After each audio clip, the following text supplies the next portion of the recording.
إذن هناك منهج رباني وضعه الله سبحانه وتعالى لمن خلقهم ووضعهم في هذه الأرض.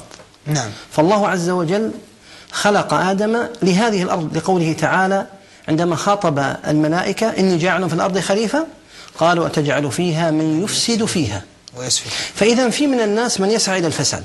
نعم. في المقابل هناك أناس من يسعون إلى الإصلاح والهداية، ولذلك أرسل الله عز وجل رسله.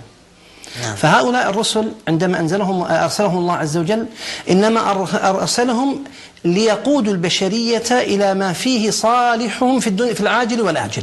نعم. فما نحن في هذه الدنيا إلا كفترة نقضيها في مرحلة طويلة في حياتنا. فالمرحلة التي نعيشها في الدنيا إنما هي مرحلة مؤقتة، 100 سنة لا تزيد، ولذلك لا يعيش أحد فوق هذه 100 إلا قليل. فإذا ما هي غاية الخلق؟ إنما هي غاية الخلق ليعمر الدنيا ويختبرهم الله عز وجل الآخرة. إذا كان هذا الأمر واضح في أذهان الناس